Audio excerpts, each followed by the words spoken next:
It's one thing to trash talk your opponent, but trash talking the best player in the country and getting your uncle involved, things are about to get messy.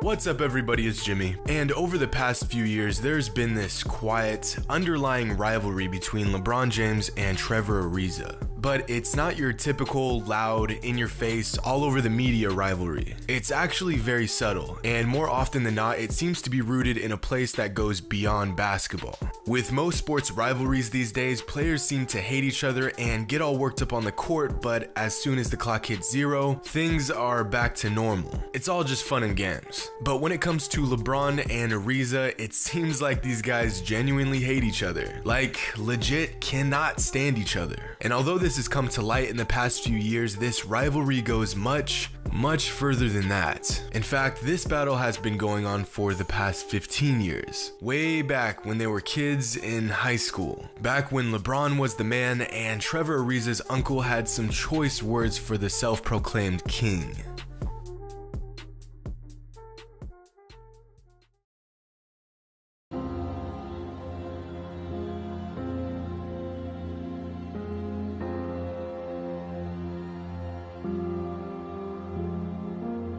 Back in the early 2000s, a teenage LeBron James was already a household name. Many of the NBA's best players, including Michael Jordan himself, said that LeBron James could have possibly played in the NBA as a sophomore in high school. But we already know this. What some may not know is that there was another up-and-coming star who was threatening to take the throne from LeBron. His name? Trevor Ariza.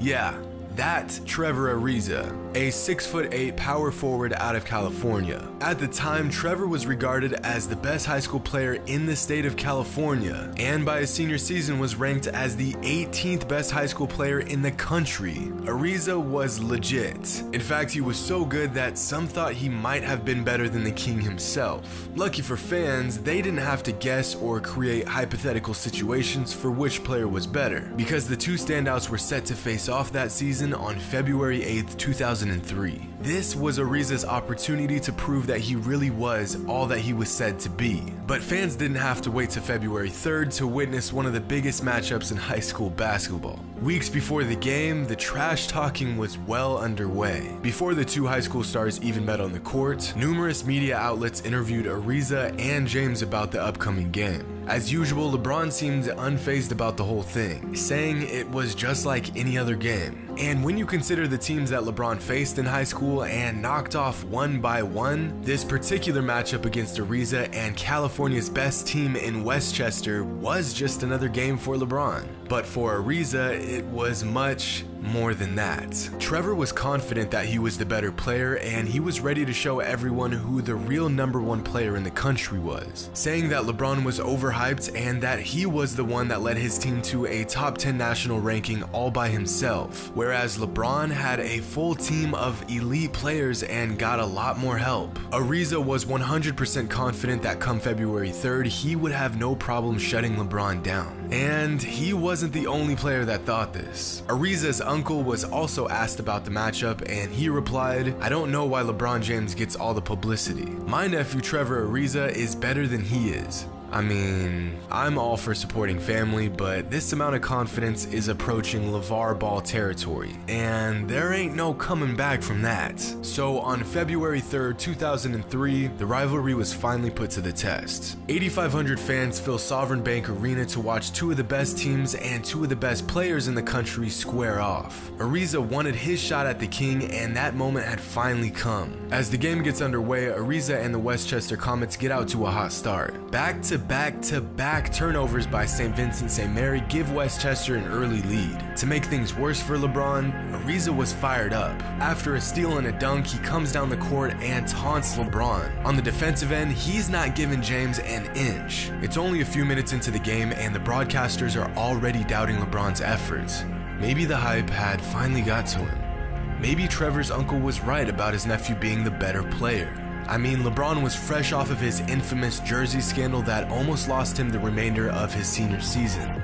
Maybe the pressure had finally got to him. Or maybe they were all dead wrong. To LeBron James, turns and faces just inside the arc. And the first bucket on the night for LeBron James. Brown, lazy pass, trying to find Cutley. It's taken by James, attacks. He starts settling in, having to play basketball.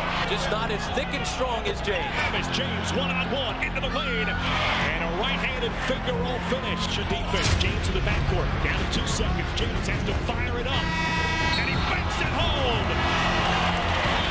How do you allow him to get the ball? Well, as soon as he caught it, though, did you see him look up, find the clock? He knew exactly how much time was left. And when that ball left his hands, it's right on our angle.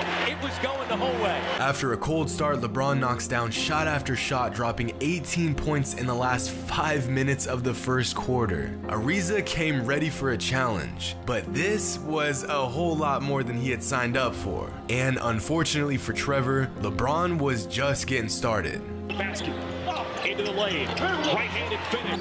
LeBron James got one-on-one against Ariza. The pull-up jumper outside. Johnson down low. Sometimes creating a cocoon and keeping him inside. To everybody, including everyone in the building. Here's James, a couple quick one. It's good. Start the game. Oh!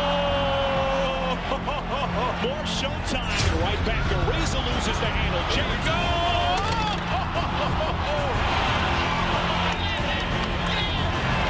Oh my goodness. His head was about a foot over the rim. Look at the crowd.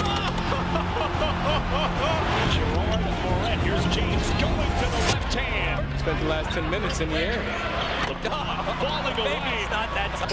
No, they're a terrific team. Here's James back into the game. Nearly lost it, stays with it. And he puts it down with the left hand on that total. One-on-one. Jump stop. Wow. He's amazing himself. James guarded by the Clinton. Falling away baseline, and why not? Appreciate what he's done here this evening. And he's got his arms up because more than anything, again, we talked about his youth, but he wants to play. 31 points by halftime, 52 on the night. And this wasn't just any 52-point showcase. This was an in-your-face, forget you and your uncle, there's a reason why I'm the #1 player in the country and you can hold that right on top of your head, 52 points, against one of the best players in the country on one of the best teams in the country. After all that trash talking, Ariza scored a whopping 12 points. In fact, if it wasn't for a last-second three-pointer by Westchester, LeBron would have outscored the entire team single-handedly. But instead, he had to settle with matching the entire Westchester roster with 52 points. LeBron didn't just beat Trevor Ariza. He had this man shook. Here's a kid, 5-star recruit, UCLA commit, has more than likely never played against anyone better than him in his entire life, and he gets completely outplayed in every single facet of the game by the guy that he was talking trash to. I mean, for crying out loud, you know you're on some next level when it ain't even halftime and you're chopping it up with the ref. After the game, Trevor Ariza's tone wasn't quite the same as it was just a few days earlier. There was nothing we could do. We contended his shots, he knocked them down. We double teamed him, he found the open man. I think it's safe to say that Ariza learned the hard way what the rest of the country already knew. That LeBron James was everything he was hyped up to be and more. But at the end of the day, you gotta give Ariza credit. While most guys were damn near starstruck by LeBron, Ariza didn't back down from the challenge. And to this day, Ariza still has that same mentality. Being only one of 7 guys left from the 2004 draft class, he turned out to be quite the player himself. It's just that, well, next to LeBron, even the most special players don't look that special. And, well, it also doesn't help when you and your uncle talk shit for weeks and you get a 50 bomb dropped right on your dome, but I digress. To this day, you can still see the fire that was lit in that rivalry more than 15 years ago. The dunks, posters, ankle breakers, shoving and pushing, bickering and technicals, uncles mouthing off and everything in between. All because of a little trash talk and one of the most hyped rivalries in recent high school basketball history. Hope you guys enjoyed. And as always, until next time.